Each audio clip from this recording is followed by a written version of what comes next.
Welcome to Bloodlines Past, where wars become stories. In the year 1665, the Spanish crown passed to a boy who seemed doomed from the start. Charles II, last of the Spanish Habsburgs, was weak, sick, and unsettling to look at. His body was twisted by illnesses, his face marked by the famous Habsburg jaw, a sticking-out deformity that made even talking difficult. Courtiers whispered that he was less a king and more a ghost, a symbol of Spain's decline. They called him El Hechizado, the Bewitched, as if no normal explanation could account for his pitiful condition. The nickname was more than mockery. It reflected a deep unease in a nation already drowning in superstition. In 17th-century Spain, where faith and politics were intertwined, people believed curses and divine punishment could undo empires. Priests ordered exorcisms to cleanse the king of demons, while alchemists brewed remedies from ground pearls and exotic herbs. None of it worked. Charles remained weak, unable to have children, and increasingly detached from reality.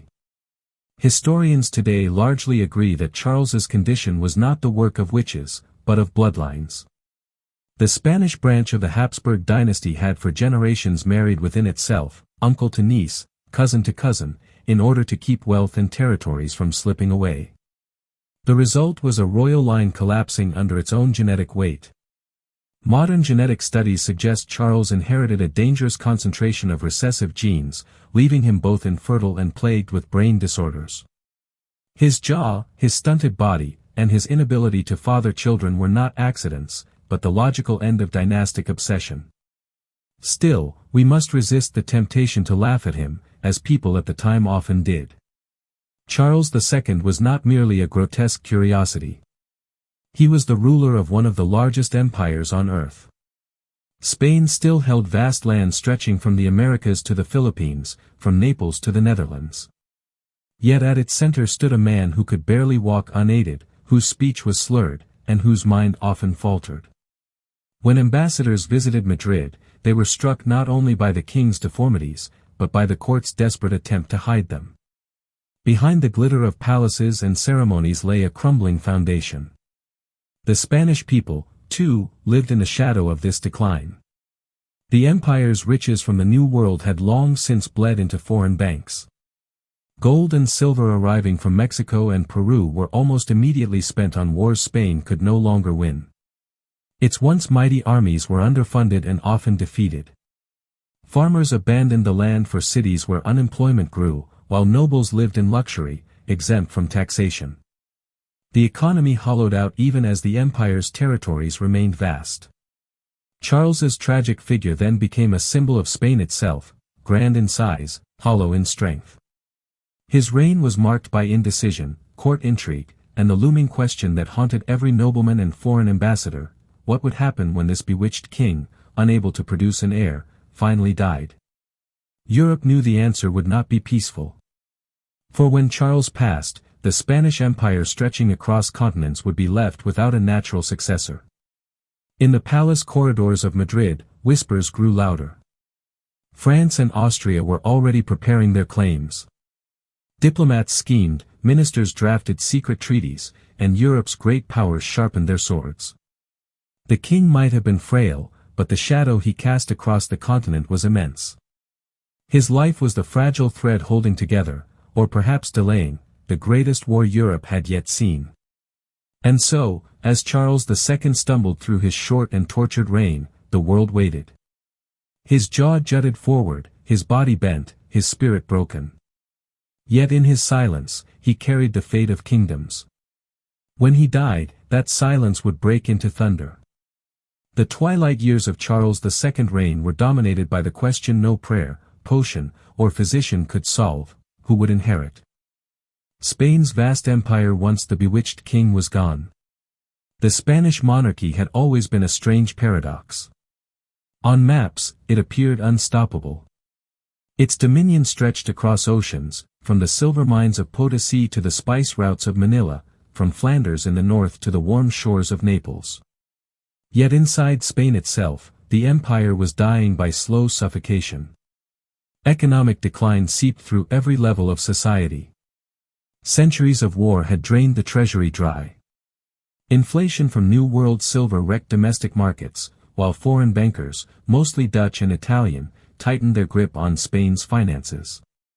Agriculture collapsed under mismanagement, and thousands of peasants abandoned their fields, leaving once fertile regions to weeds and decay.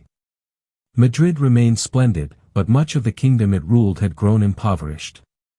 The empire was like a gilded ship, grand on the surface, but taking water below deck. And then there was the central problem: the king had no heir.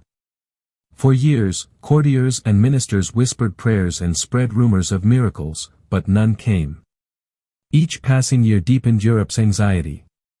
If Charles died without a child, the Spanish inheritance, the Americas, Italy, the Netherlands, the very arteries of global trade, would be up for grabs.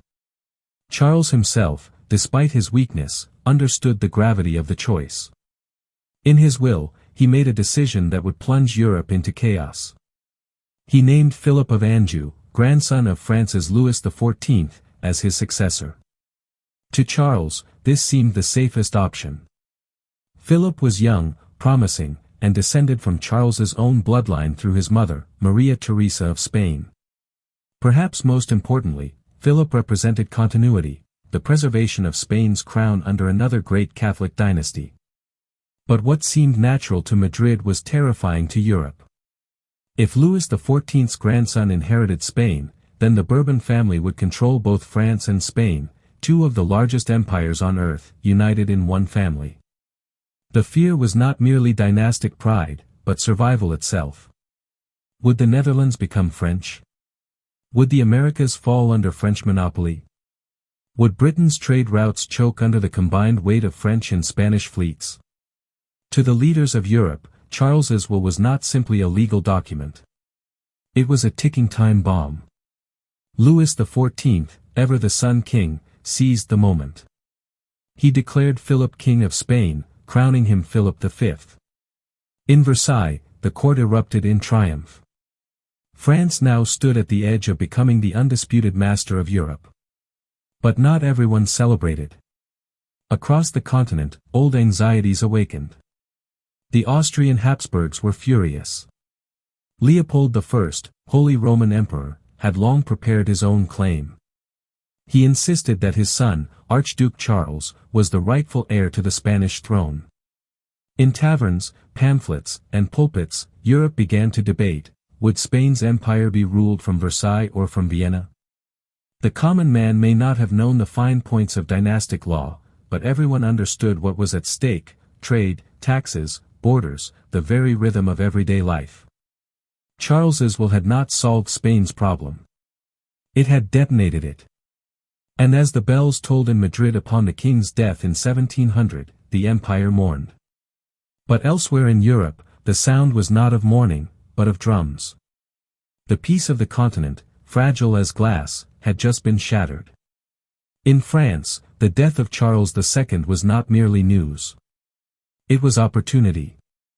At Versailles, beneath the glittering chandeliers and endless mirrors of the Sun King's palace, Louis XIV envisioned a Europe reshaped in his image. For decades, Louis had styled himself not just as a monarch, but as the living embodiment of order, culture, and divine right. His wars had scarred Europe. His palaces dazzled it, and his diplomats intimidated it. Now, with his grandson Philip seated on the throne of Spain, the Sun King believed the stars themselves were aligning for the Bourbon dynasty. The French court celebrated the prospect of unification. Ministers whispered of a Franco-Spanish axis that would dominate trade routes from the Caribbean to the Mediterranean. Poets and propagandists compared Louis to Charlemagne, ruling over a new empire that could stretch across two continents. To many in Versailles, it seemed destiny. The Bourbons would succeed where the Habsburgs had failed, binding Europe together under one family. Yet Louis's dream was not born in a vacuum. For half a century, Europe had lived under the weight of his ambition. He had already expanded France's borders through wars of conquest, snatching Alsace, parts of Flanders, and lands along the Rhine. His armies were the most disciplined and feared in Europe. His finances restructured to sustain long campaigns. His state centralized like no other. But Louis's ambitions went beyond battlefields. He wielded culture as a weapon. French became the language of diplomacy. Versailles the model for royal courts across the continent. Even Spain, weakened and decayed, looked with envy at France's splendor. And yet, beneath the gold leaf and grandeur, the Sun King's plans stirred unease. To his neighbors, Louis XIV was less a radiant monarch than a looming shadow. The Dutch remembered his invasions with bitter clarity. The English feared the strangling of their trade. The Austrian Habsburgs saw their very existence threatened. Even within Spain, suspicion lingered. Would Philip rule as a Spanish king, or would he merely be a puppet of Versailles? Louis attempted to calm these fears, proclaiming, "The Pyrenees no longer exist," a phrase meant to signal unity between France and Spain. But to Europe's rulers, those words carried a darker meaning. If the mountains that separated France and Spain were gone, then what barriers remained at all? Where would Bourbon ambition stop?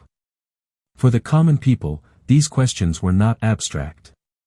Farmers in Flanders knew that if war came again, their fields would be trampled by cavalry and drenched in blood. Merchants in London feared that their ships would face heavier tariffs, or worse, French privateers. Soldiers who had only just returned home from Louis's earlier wars braced for the drums of another campaign. The world could sense that the Sun King's dream was not a peaceful one. A Europe united under the Bourbons might bring glory to Versailles, but it would come at the expense of every other throne. And as Louis pressed his claim, another monarch, the Holy Roman Emperor, was preparing to resist. The stage was set for confrontation.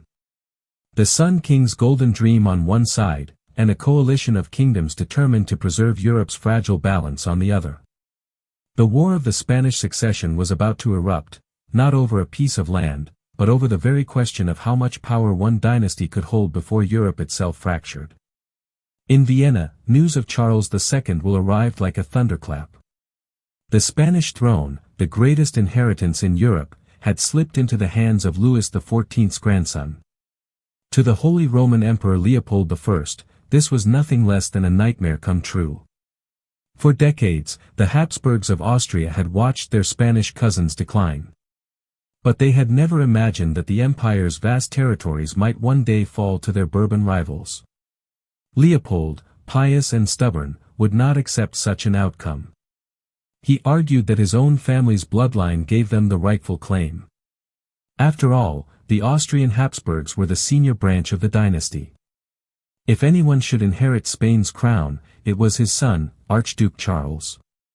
With a stroke of his pen and a flurry of declarations, Leopold rejected Philip of Anjou and announced to Europe that the rightful king of Spain was Charles, Carlos, as he would be called in Madrid. This proclamation might have sounded noble in Vienna's marble halls. But in Spain, it fell flat. The Spanish people, weary of decline yet fiercely proud of their independence, had little interest in another Habsburg. They had endured centuries of Austrian meddling and saw no reason to embrace a foreign prince they barely knew. Philip of Anjou, young and energetic, seemed a better symbol of renewal. The Spanish Cortes and common people alike gave him their reluctant blessing. To many, Archduke Charles was a pretender, a distant cousin from the cold north who spoke German rather than Spanish. But the true battle was never about the Spanish people's will. It was about Europe's balance of power. Leopold's defiance struck a chord among other rulers who feared the Bourbon threat. In London, ministers warned that if France and Spain were united, the seas themselves would no longer be free.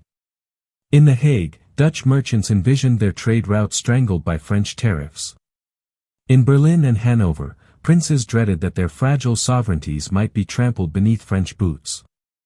Leopold's bold stance gave these fears a rallying point.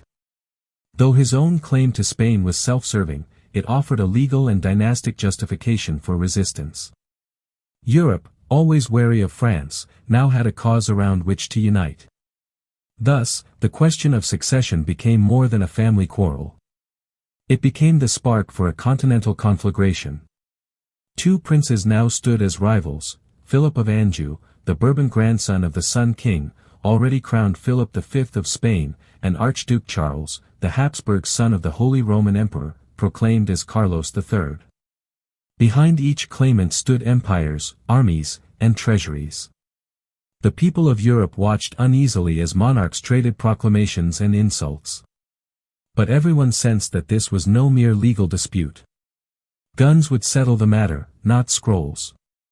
The quarrel between dynasties was about to spill onto fields, rivers, and seas. And in that moment, the lines of division began to sharpen. On one side, the grandiose dream of Louis XIV and his Bourbon heirs. On the other, the determination of Austria and her allies to prevent a Europe swallowed whole by France. The first sparks of the War of the Spanish Succession had been struck, and the continent braced for the storm. Europe had seen power struggles before, but the looming crisis over Spain's inheritance struck at something deeper, the very concept of balance in the international order. If Louis XIV succeeded in binding France and Spain under Bourbon rule, then every kingdom, principality, and republic would live in the shadow of Versailles. Few nations were willing to let that happen. And so, one by one, monarchs and ministers began to draw together into what would be called the Grand Alliance. It was not a marriage of friendship, but of necessity. England, recently unified with Scotland under one crown, feared the chokehold of Bourbon fleets over the Atlantic. The Dutch Republic, still licking its wounds from earlier French invasions, dreaded the collapse of its trade. Austria, under Leopold I, saw survival itself on the line. Even smaller German states, Prussia among them, understood that if the Bourbons went unchecked, their independence could be snuffed out overnight. The Grand Alliance was more than a collection of armies. It was an experiment in diplomacy.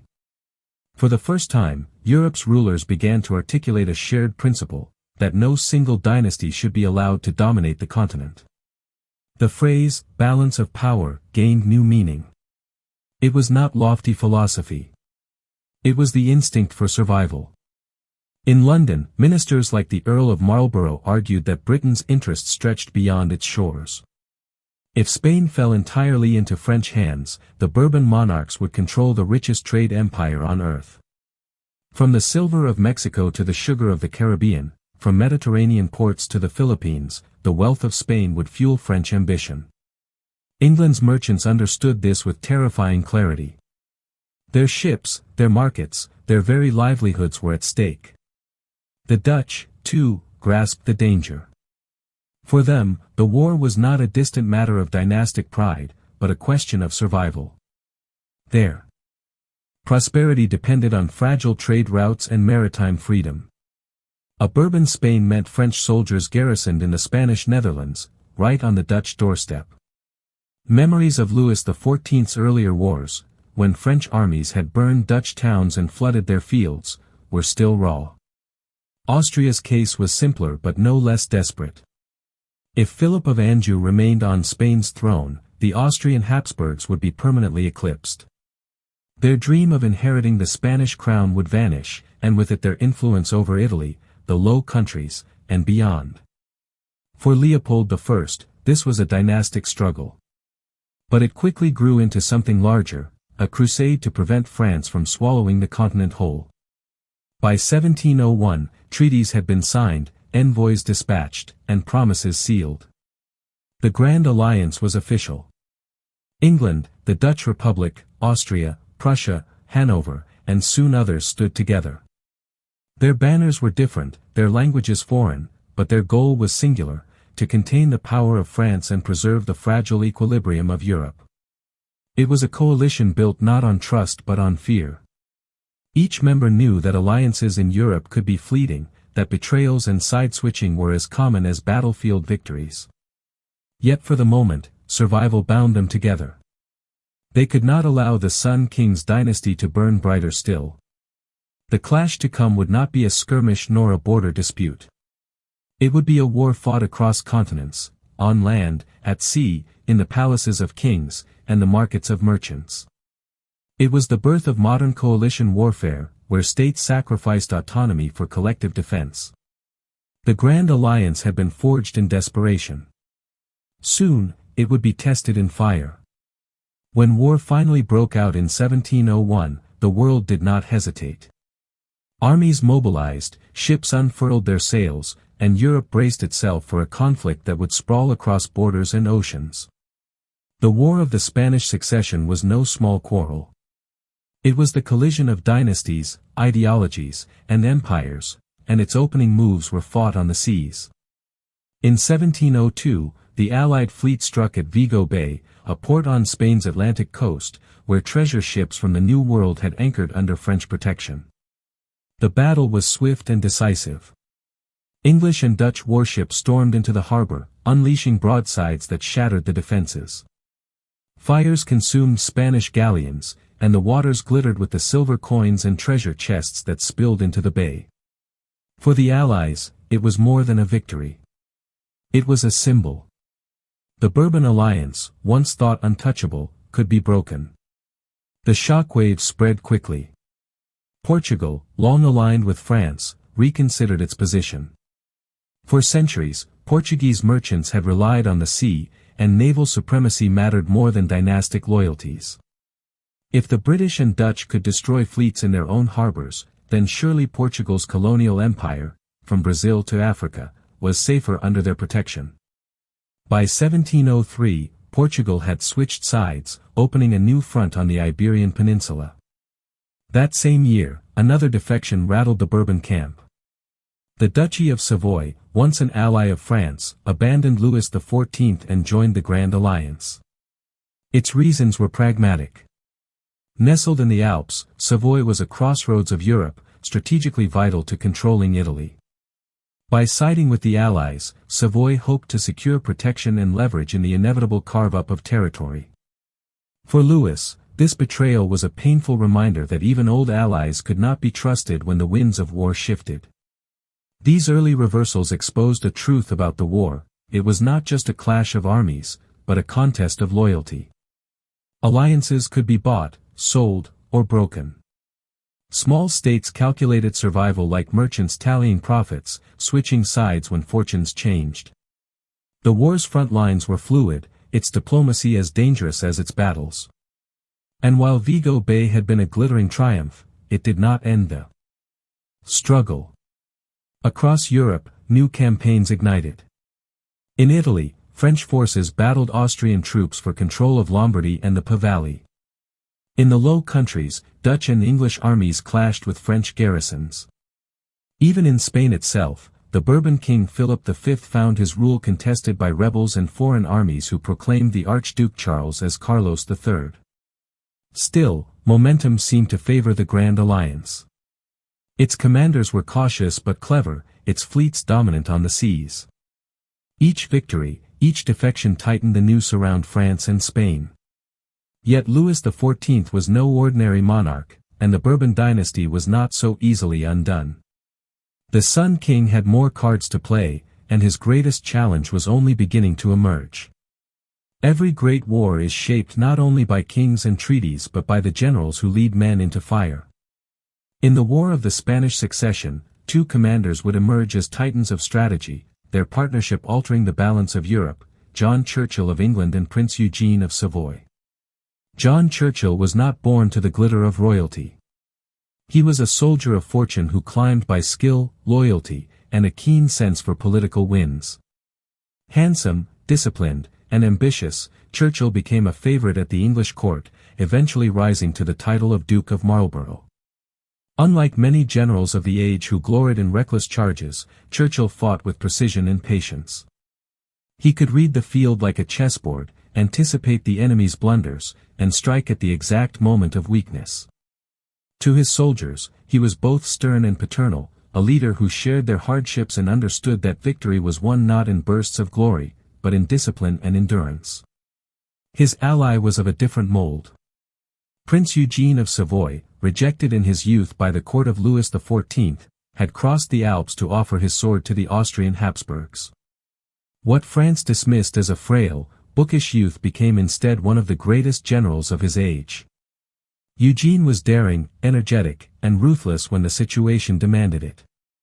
Where Churchill embodied patience, Eugene embodied audacity. He believed in bold maneuvers, lightning strikes, and the element of surprise. His enemies feared his speed. His soldiers loved his fearlessness. Individually, they were formidable. Together, they were unstoppable. Their partnership was an unlikely one, an English noble and an Italian-born prince serving Austria. But war forged trust where politics might not. They complemented one another perfectly. Churchill the strategist, Eugene the tactician. One steady as stone, the other sharp as a blade. Their alliance also symbolized something larger, the very essence of the Grand Alliance itself. Just as Britain and Austria had put aside differences to resist Louis XIV, so too did these two men join their fates in common cause. They became the embodiment of coalition warfare, an early glimpse of what modern Europe would require in the centuries ahead. Contemporaries were quick to compare them with Alexander's generals, with Caesar's lieutenants. They were not merely soldiers. They were architects of Europe's future. For wherever Churchill and Eugene marched together, victories followed. And soon their partnership would be tested in a clash so immense, so shocking, that it would echo across the continent for generations. The battle that awaited them was Blenheim, a name that would become a byword for triumph and a turning point in the war. On the morning of August 13, 1704, the fields along the Danube near the small Bavarian village of Blenheim, known to history as Blenheim, were quiet. The mist clung low to the ground, and villagers huddled in their cottages, unaware that before nightfall their homes would be trampled into mud by one of the greatest battles of the century. For Louis XIV, the campaign of 1704 promised a decisive stroke. French and Bavarian forces under the command of Marshal Talleyrand and the Elector of Bavaria had massed along the Danube to strike at Vienna, part of the Austrian Habsburg Empire. If Vienna fell, the war might be over in a single campaign. Austria would be crippled, and the Bourbons would dominate Europe. But standing in their path was the unlikely partnership of John Churchill, Duke of Marlborough, and Prince Eugene of Savoy. Together, they had marched their armies across hundreds of miles, enduring heat, hunger, and constant skirmishes to intercept the French advance. Their gamble was audacious, to face a superior force on ground of the enemy's choosing, trusting in discipline, coordination, and sheer will. As the sun rose, the Allies numbered some 52,000 men, English, Dutch, Austrian, and German soldiers drawn from across Europe. Opposing them were nearly 60,000 French and Bavarians, their banners bright, their confidence unshaken. To the French, this battle promised the crowning triumph of Louis's reign. To the Allies, it was survival itself. The fighting began at midday. Eugene's troops engaged the Bavarians on the right, while Marlborough launched a series of relentless assaults on the French center and left. Wave after wave of infantry pressed forward, their muskets flashing, their drums echoing across the fields. French artillery tore bloody gaps in the Allied lines. Yet the men closed ranks and advanced again. The village of Blenheim itself became a fortress. French troops barricaded houses, fired from windows, and repelled charge after charge. The fighting was brutal, hand-to-hand, with bayonets and blades in the narrow streets. Smoke hung over the rooftops, and the Danube ran red with the fallen. Yet Marlborough was not aiming to take the village outright. He meant to pin down French forces there while he struck at their exposed center. And strike he did. In the afternoon, Marlborough unleashed his cavalry. Squadrons of Allied horsemen thundered across the open fields, smashing into French lines. The ground shook with hooves, and the clash of steel echoed like thunder. French formations buckled. Their commander, Marshal Talleyrand, was captured, and panic began to spread. By evening, the mighty French army, pride of Louis XIV, was in full retreat. Thousands drowned in the Danube as they tried to flee. The scale of the defeat stunned Europe. At Blenheim, the myth of French invincibility was shattered. Bavaria was forced out of the war. Austria was saved from collapse. And the Grand Alliance tasted its first great triumph. The Sun King, who had long boasted of his armies as the masters of Europe, now faced humiliation. But Blenheim was more than a battlefield victory. It was proof of what coalition warfare could achieve. Men from across nations, languages, and loyalties had fought side by side under Churchill and Eugene. The battle showed that France, for all its wealth and splendor, could be stopped. In villages and cities across Europe, bells rang to celebrate the victory. Yet for those who had stood in the fields of Blenheim, the memory was less triumphant. They remembered the cries of the wounded, the smoke-filled sky, the shattered bodies along the Danube. It was a triumph written in blood, a warning that the war ahead would be long, brutal, and unforgiving. And though Blenheim had shaken Europe, it had not ended the struggle. The Bourbon dream of dominance still burned, and Philip of Anjou still sat on the Spanish throne. The war was far from over. While Blenheim had shattered French prestige in Central Europe, the question at the heart of the war remained unresolved: who would truly sit on the throne of Spain? For all the victories on the Rhine and in Bavaria, the Bourbon king Philip V still ruled in Madrid, his claim unshaken. If the war was to be won, the Allies would have to break his power inside Spain itself. The campaigns that followed were grueling. In 1706, Allied forces advanced boldly into the heart of the Iberian Peninsula. Madrid, long the seat of Habsburg power and Bourbon ambition, fell to Archduke Charles's supporters. For a fleeting moment, it seemed as if the Austrian claimant, now styled as Carlos III, might seize the crown. Allied banners flew in the capital. Proclamations were issued, and the bells of churches rang for a new king. But Madrid's welcome was shallow. The Spanish people, though weary of decline, were not eager to embrace another foreign ruler. Philip, despite his French blood, had taken pains to present himself as a Spanish monarch, loyal to their traditions and culture. His youth, his energy, and his willingness to immerse himself in Spanish customs won him a measure of popularity that Charles never commanded. To many Spaniards, the Austrian felt like an outsider imposed by foreign bayonets. This disconnect was fatal. When Allied troops occupied Madrid, they found not jubilant crowds, but silent, hostile streets. Supplies dwindled, support evaporated, and resentment simmered. Within months, the Allies were forced to abandon the city, retreating in haste as Philip returned in triumph. Elsewhere, however, the struggle continued. In Catalonia and Valencia, regions historically wary of centralized Castilian rule, many welcomed the Allies as liberators. Barcelona, in particular, became a bastion of resistance against Bourbon authority. In 1705, it had declared for Archduke Charles, and when Allied forces recaptured it in 1706, the city became a symbol of defiance. The war within Spain thus mirrored the deep fractures of the kingdom itself, regional loyalties, local grievances, and centuries-old rivalries all shaping the conflict.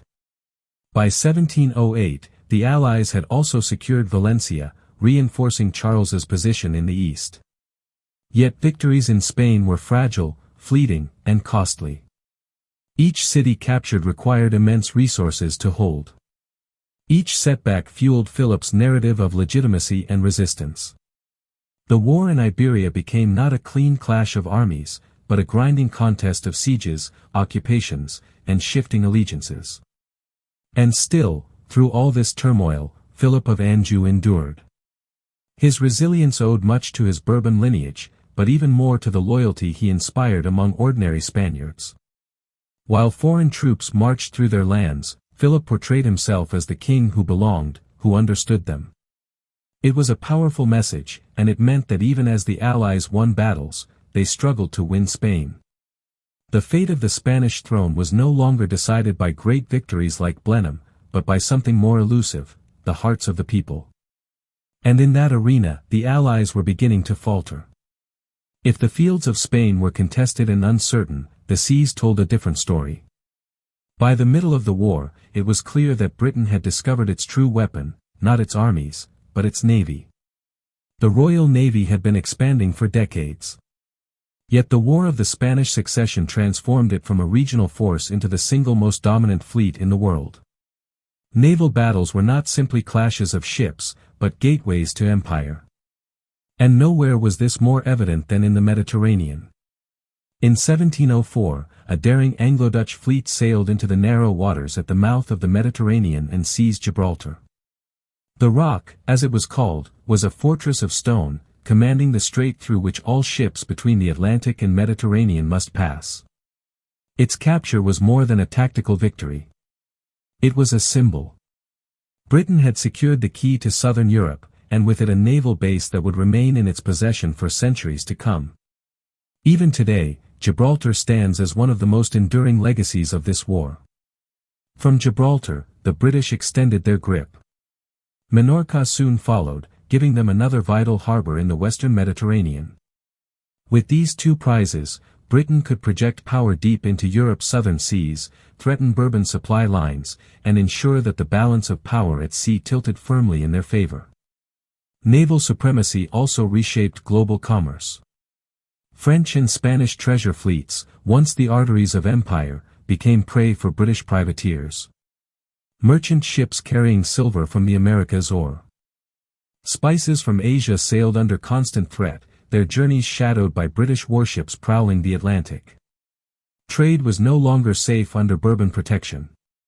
The seas themselves had become hostile territory. This dominance gave Britain leverage far beyond Spain.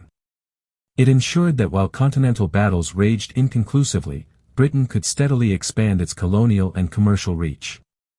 From the Caribbean to the Indian Ocean, ports and markets slowly bent to British influence. The war that had begun over a dynastic succession was quietly laying the foundations for Britain's rise as the world's great maritime empire. And yet, naval supremacy came at a cost. The capture of Gibraltar enraged Spain, whose people saw it not as a strategic prize, but as a humiliation. To them, Gibraltar was Spanish soil, sacred and indivisible, now in foreign hands. This resentment would fester for generations, ensuring that even long after the War of the Spanish Succession ended, Gibraltar remained a point of anger between Spain and Britain. Still, in the immediate moment, the Mediterranean War gave the Allies something they desperately needed: stability. On land, victories were fleeting, cities won and lost in rapid succession. But at sea, Britain's mastery was permanent, undeniable, and growing. It was a reminder that the war was not only about thrones and dynasties. It was also about oceans, trade, and the shifting geography of global power. By 1708, the War of the Spanish Succession had dragged on for nearly a decade, and Europe was weary. The early thunderclaps of Blenheim and Vigo Bay had given way to grinding campaigns, sieges, and stalemates. Victory still came, but none decisive enough to end the struggle. The result was a war of attrition that drained treasuries and bled populations dry. For France, the burden was enormous. Louis XIV, once the Sun King, was watching his realm dim under the weight of endless taxation and famine. The wars that had once filled Versailles with glory now filled its villages with hunger. Crops failed, armies deserted, and peasant uprisings flared as the king's officials scoured the countryside for more revenue. Even Louis's legendary confidence faltered as he begged his nobles and clergy to contribute to the war effort. "The state," he once said, "is myself." But by 1708, it was clear the state was staggering. Spain fared no better. The Bourbon king Philip V clung to his throne, but his people bore the cost. Armies requisitioned food from villages, trade declined, and local economies collapsed under the strain. In regions like Catalonia, resentment toward Madrid's centralizing Bourbon rule hardened, fueling rebellion as much as foreign invasion. For ordinary Spaniards, the war was no longer about dynastic legitimacy, but about survival in a land torn apart. The Allies, too, suffered. Britain and the Dutch Republic financed much of the coalition effort, but money was not infinite. The Dutch, once Europe's bankers, were staggering under the strain of maintaining armies and fleets. Their ports still thrived, but their fields lay neglected, their debt rising steeply. Britain, though buoyed by naval victories, faced growing political opposition at home. Parliament began to question whether the endless blood and coin poured into the war was worth the gains. Austria struggled under the same weight. Its armies fought doggedly in Italy and Spain, but the empire's resources were stretched thin, and its people, weary from decades of conflict with the Ottomans, now carried another crushing burden. Across Europe, the signs of exhaustion were everywhere. Cities once bustling with trade now saw bread riots. Soldiers returned maimed, or not at all, leaving families destitute. Taxes rose higher each year, while coins seemed to buy less and less. Pamphlets circulated calling the war a bottomless grave, swallowing men and money alike. The deadlock was military as much as financial. By 1708, the French had been pushed from northern Italy, while Spain lost its grip on southern Italy. Yet, these setbacks did not collapse the Bourbon position, nor did Allied advances secure lasting dominance in Spain. The war lines shifted, but never decisively. The British Navy might control the seas, but France itself remained unconquered. It was a paradox. Both sides were weakened, yet neither could deliver the final blow. Every campaign promised victory, only to dissolve into stalemate. The war had become a slow bleed, draining the lifeblood of nations while yielding little resolution. In this grinding deadlock, desperation began to whisper at the edges of diplomacy. Some leaders quietly searched for ways out, wondering if compromise might be less costly than triumph. But Louis XIV was not yet ready to concede, and his enemies, bound by oath and pride, would not abandon their cause. Europe stood locked in a terrible embrace, two great dynasties refusing to yield even as the continent groaned beneath them. Something would have to break, but no one yet knew what or when. For nearly a decade, the War of the Spanish Succession had raged with no clear victor. Both sides were exhausted. Yet both refused to yield. It seemed as though the conflict might grind on indefinitely, until fate intervened, not on the battlefield, but in the imperial palaces of Vienna. In 1705, the Holy Roman Emperor Leopold I died. His passing, though expected, rattled the Grand Alliance. Leopold had been the architect of Austria's claim to the Spanish throne, the man who had insisted that his son, Archduke Charles, was the rightful king of Spain. With Leopold gone, his eldest son, Joseph, ascended as emperor. Joseph I was young, energetic, and reform-minded. For the Allies, his succession promised continuity. Charles would still fight for the Spanish crown while Joseph governed the empire. The war, they believed, could continue with renewed vigor. But Europe's dynastic stage was never so simple. 6 years later, in 1711, tragedy struck again. Emperor Joseph died suddenly of smallpox at only 32 years old. His death sent shockwaves through Europe. Overnight, the fragile balance of the war shifted. For Joseph's younger brother, Archduke Charles, inherited not only the Austrian claim to Spain, but the imperial crown itself. Now, the man the Allies had fought to place on the throne of Spain was also the Holy Roman Emperor, ruler of Austria, Hungary, and much of Central Europe. If Charles were to win in Spain as well, he would command two of the most powerful crowns on the continent. The specter of a super Habsburg empire loomed, an empire every bit as threatening to Europe's balance as a Bourbon union of France and Spain. The irony was unmistakable. The Grand Alliance had gone to war to prevent one dynasty from becoming too powerful. Yet if they continued fighting for Charles, they risked creating the very same problem in reverse. Britain, the Dutch, and even some Austrian allies hesitated. Was it truly in their interest to see Charles rule both Vienna and Madrid? Would they simply be exchanging a Bourbon Europe for a Habsburg one? This dynastic twist unraveled much of the unity that had held the Allies together. Britain's ministers, wary of overcommitting, began to look for a way out. Dutch leaders, drowning in debt, were reluctant to fight for a cause that now seemed self-defeating. Austria pressed on, but increasingly alone in its determination to seat Charles on Spain's throne. For Louis XIV, who had endured humiliation after humiliation, the timing could not have been better. His armies were still battered, his treasury near collapse. But his enemies were losing the very reason they had gone to war. Fate, it seemed, had handed the Sun King a reprieve. And so, with the death of one emperor and the rise of another, the war was transformed. It was no longer about justice or legitimacy. It was about pragmatism, exhaustion, and the shifting calculations of power. The Grand Alliance had lost its rallying cry, and Louis saw his chance to turn stalemate into survival. When Archduke Charles inherited the imperial crown in 1711, the entire logic of the war collapsed. For years, the Grand Alliance had marched under a single banner, to prevent Louis XIV's dynasty from uniting France and Spain. But now, if Charles also claimed Spain, Europe faced the same nightmare in reverse. A Habsburg superempire would dominate from Vienna to Madrid, stretching across Italy and the Low Countries, rivaling even the empire of Charles V from 2 centuries earlier.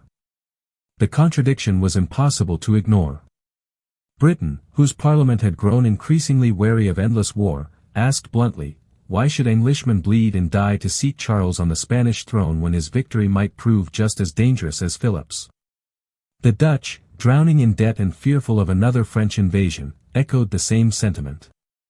Even within Austria's allies, murmurs of doubt grew louder. The Grand Alliance, once united by fear of Bourbon power, now fractured under fear of Habsburg power. Diplomats scrambled for justification. But the truth was stark. The war no longer had a coherent cause. The people of Europe sensed it, too. Pamphlets and sermons questioned the purpose of sacrifice. What was all this suffering for if victory only replaced one master with another? Soldiers muttered in camps, merchants groaned under tariffs, and peasants cursed both sides as taxes devoured their livelihoods. Louis XIV, battered but unbroken, seized the moment. His France was still starving, his armies diminished, but he understood politics as well as war. He spread word through pamphlets and envoys that France sought only peace, while his enemies clung to a collapsing cause. He portrayed Philip not as a French puppet, but as a true Spanish king defending his people against foreign imposition. To many Spaniards, it was a persuasive claim, and one reinforced each time Allied armies stumbled through Castile or retreated from Madrid.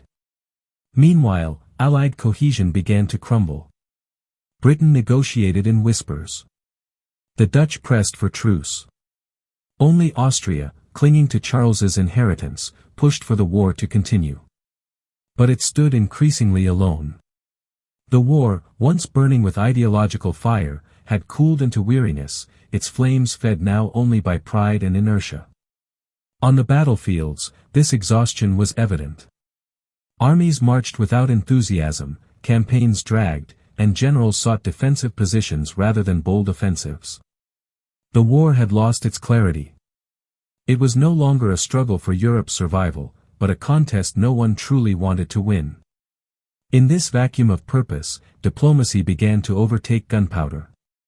The thunder of cannon grew fainter as the scratching of pens grew louder. Europe had fought for a decade only to realize that victory might be more dangerous than defeat. And so, reluctantly, the warring powers began to imagine peace. By the second decade of war, Europe had reached the edge of exhaustion. Armies still clashed. Cities still suffered sieges.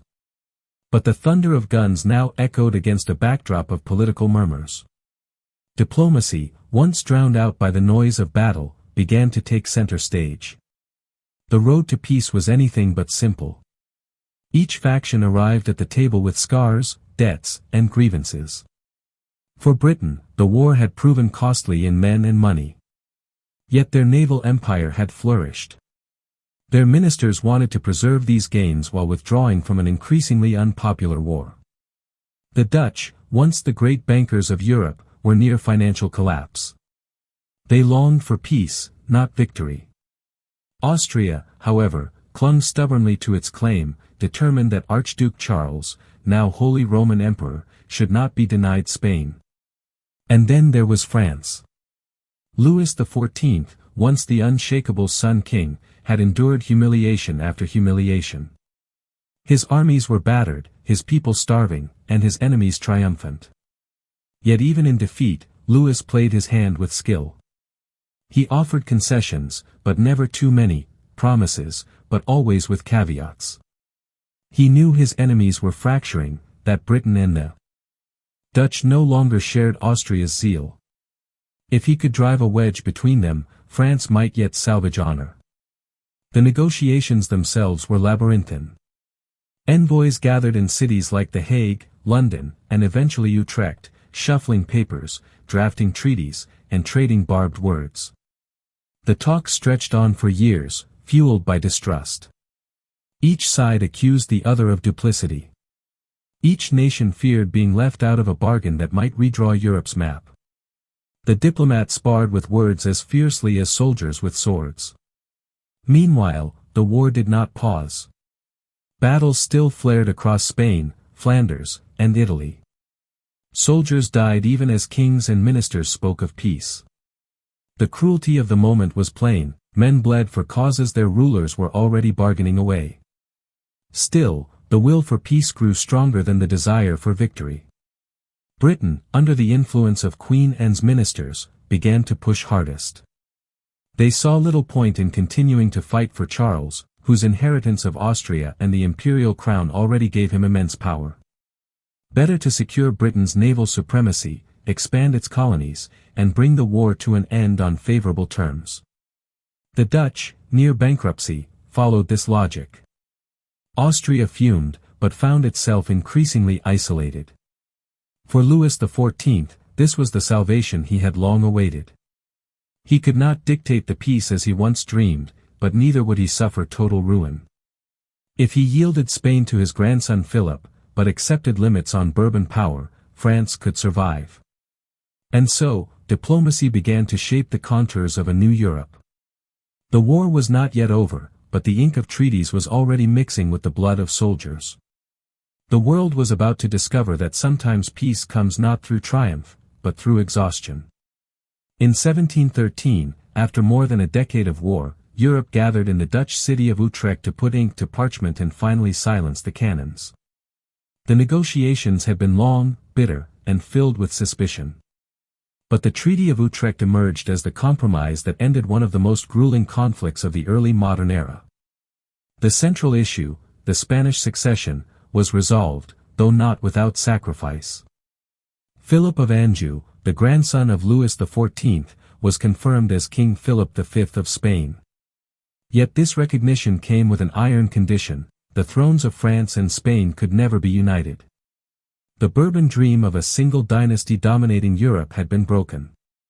Philip could keep Spain, but he and his heirs were barred forever from ruling France. The Pyrenees, in other words, still existed. For Britain, the treaty was nothing short of a triumph. The Royal Navy's supremacy was formally acknowledged, and the empire gained strategic jewels: Gibraltar and Minorca in the Mediterranean, Newfoundland and Nova Scotia in North America, and the lucrative island of St. Kitts in the Caribbean. These were not merely scraps of territory. They were stepping stones in the rise of Britain as the world's foremost naval and colonial power. Perhaps most significantly, Britain secured the Asiento de Negros, the exclusive right to supply enslaved Africans to Spanish America. It was a grim but immensely profitable concession that reshaped global commerce in Britain's favor. Austria, though frustrated at Charles's loss of the Spanish throne, emerged with compensation. The Habsburgs were granted control of the Spanish Netherlands, modern-day Belgium, Naples, Milan, and Sardinia. These lands cemented Austrian power in Italy and Central Europe, giving them a strong continental position, even if their dynastic ambitions in Spain had failed. The Dutch Republic, though drained financially, secured a defensive line of fortresses in the Spanish Netherlands, a buffer against future French aggression. Yet the treaty revealed what many already knew: the Dutch Golden Age was waning, and Britain was eclipsing them as the master of trade and empire. France, despite the appearance of defeat, had also survived. Louis XIV was forced to surrender some colonies and recognize Britain's maritime dominance. But his dynasty still sat on the throne of Spain. After years of famine, debt, and battlefield losses, the Sun King had avoided total ruin. For a monarch who once feared his realm might collapse under foreign invasion, this survival was victory enough. The Treaty of Utrecht redrew the map of Europe. It curtailed French ambition, bolstered Britain's naval empire, and preserved Austria's continental strength. More than that, it established a principle that would shape diplomacy for the next century, that wars could be ended not with annihilation, but with compromise, an imperfect peace designed to preserve the balance of power. As the ink dried in Utrecht's halls, soldiers still trudged home. Villages still mourned their dead, and treasuries still counted their losses. But at last, Europe's great dynasties had agreed to end the quarrel that had begun with a bewitched king and ended with a fractured peace. The Treaty of Utrecht ended the fighting, but its consequences rippled far beyond the ink on parchment. In the aftermath, Europe stood transformed, and the great powers assessed what they had won and what they had lost. For Britain, there was little doubt. The war had been a decisive step toward global dominance. Though its armies had played a secondary role compared to Austria and the Dutch, its navy emerged as the true victor. Gibraltar and Minorca secured British control over the entrance to the Mediterranean. Newfoundland and Nova Scotia gave it leverage over the North Atlantic. The Caribbean island of St. Kitts added to its growing colonial riches. And with the Asiento, Britain gained the lucrative right to supply enslaved Africans to Spanish America, an appalling trade that nonetheless filled London's coffers with staggering profit. Britain had not only preserved the balance against France, it had outstripped its allies to become the preeminent maritime empire. Austria also claimed victory, though of a different kind. It did not secure Spain, but it did inherit vast new lands in the Spanish Netherlands, Naples, Milan, and Sardinia. This expansion made the Habsburg monarchy the dominant power in Central Europe, tightening its grip on Italy and extending its influence over the continent's heartlands. Yet Austria's gain carried a hidden weakness. It was now overextended, responsible for administering diverse peoples and fragile territories at a time when its resources were already thin. The Dutch Republic, once the richest and most formidable trading nation, emerged drained and diminished. Utrecht preserved its borders and gave it defensive fortresses, but the war revealed its limits. Britain had surpassed the Dutch in naval power, trade, and colonial reach. Amsterdam remained a center of finance, but the golden age of Dutch primacy was fading into twilight. France, for all its defeats, survived with surprising resilience. Louis XIV had lost prestige, wealth, and men, but he had avoided catastrophe. His dynasty remained seated on Spain's throne through his grandson Philip V. For a war that threatened to erase French influence entirely, this was no small consolation. Yet the war also exposed the fragility of the French state. Decades of Louis's ambition had drained the treasury and left his people impoverished. The Sun King's brilliance still gleamed, but its light was fading. Spain itself was transformed most profoundly. Though exhausted, humiliated, and reduced in territory, Spain retained its monarchy under Philip V, marking the beginning of a new Bourbon dynasty that would last for centuries. Yet the empire it once commanded, the sprawling global colossus of the 16th century, was now irrevocably broken. Spain had survived, but only as a shadow of its former self. The true losers, however, were not monarchs, but ordinary people. Peasants across Europe bore the weight of taxation. Soldiers returned crippled, or not at all. Merchants lost fortunes. Farmers saw their fields burned. And families mourned sons who died in foreign lands for dynasties they had never seen. For them, there was little difference between Bourbon or Habsburg rule. The cost of war was the same. In the courts of Europe, however, the lessons were clear. Utrecht had proven that dynastic ambition could no longer go unchecked. Wars might still erupt, but the principle of balance, ensuring that no single power grew too strong, had been written into the fabric of diplomacy. Winners and losers alike left the war changed. Some gained land, some gained influence, others lost both. But all understood that Europe had entered a new age, an age where wars would be fought not only on fields and seas, but in the delicate equilibrium of power. The War of the Spanish Succession ended with treaties and signatures, but its legacy stretched far beyond the quiet chambers of Utrecht. It was not merely a conflict of dynasties. It was a turning point that reshaped Europe's political order, colonial ambitions, and the very idea of international balance. For Britain, the legacy was unmistakable. The war confirmed what Vigo Bay, Gibraltar, and countless naval skirmishes had already revealed: Britain's destiny lay upon the seas.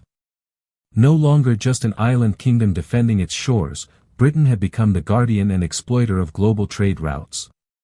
Its colonies grew, its navy expanded, and its merchants prospered. In many ways, the 18th century would be Britain's century, its empire rising from the ashes of Spanish decline. Austria, too, carried the imprint of the war. Though it failed to seize Spain, the Habsburg monarchy gained a firmer grip over Italy and Central Europe. The acquisition of Naples, Milan, and the Spanish Netherlands strengthened Vienna's hand, making Austria a continental power to rival France. Yet this expansion also sowed seeds of future tension. For administering such diverse territories required a strength the Habsburgs often lacked.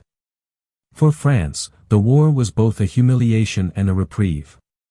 Louis XIV had entered with dreams of dynastic dominance and emerged battered, his armies humbled, his people impoverished. But he had also preserved the Bourbon dynasty in Spain, a victory that ensured French influence would echo in Madrid for centuries. Still, the war marked the beginning of the end for French hegemony.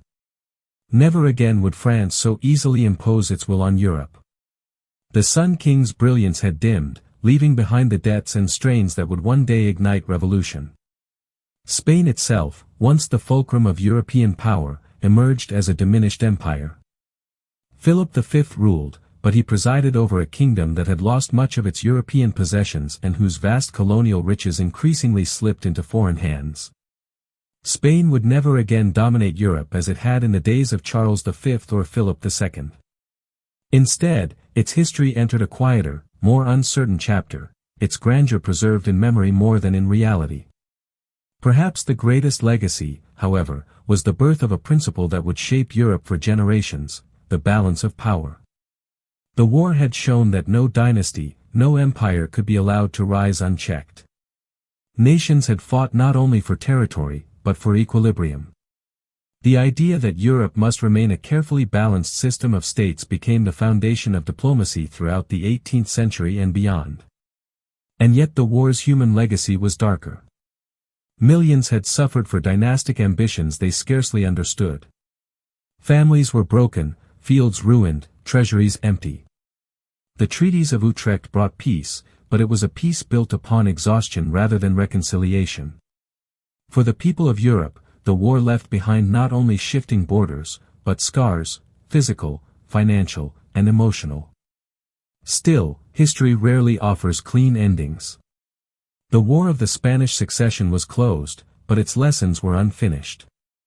The rivalries it unleashed, the ambitions it tempered, and the principles it established would echo in future conflicts: the War of the Austrian Succession, the 7 Years' War, even the Napoleonic era. It was, in truth, less an ending than a prelude. When the cannons finally fell silent and the treaties were sealed, Europe did not breathe in triumph. It exhaled in exhaustion. The War of the Spanish Succession had consumed more than a decade, scarred an entire generation, and reshaped the very map of power. Yet even as the diplomats packed their parchments and kings celebrated survival, the deeper meaning of the war lingered. For Louis XIV, the once radiant Sun King, the war marked the twilight of his reign. He had entered the conflict dreaming of a Bourbon dynasty that would unite France and Spain, towering over Europe as no empire had since Charlemagne. He emerged with those dreams broken, his kingdom drained, his people weary, and his own body aged and frail. But he had preserved the crown for his grandson Philip V, ensuring that Bourbon influence would live on in Madrid. It was not the empire he had envisioned, but it was survival, fragile, costly, and incomplete. Spain, too, emerged transformed. Under Philip V, the Bourbon dynasty began to reform the kingdom, centralizing authority and attempting to breathe new life into a battered state. Yet the empire it inherited was a shell of its former self. The war had exposed Spain's weakness, stripped it of European lands, and left it increasingly dependent on others to protect its colonial wealth. The Spain that once bestrode the world like a colossus was now reduced to a quieter, more provincial role. Britain, by contrast, stood on the threshold of something new. Its naval victories, colonial acquisitions, and financial resilience had given it a platform for global dominance. In the Caribbean, in North America, in India, British merchants and soldiers would carry forward the momentum born from this war. The Royal Navy became not only a tool of defense, but an engine of empire, shaping the century to come. Austria held firm, gaining Italian lands and the Spanish Netherlands, but it too was a power of limitations, strong on maps, vulnerable in practice.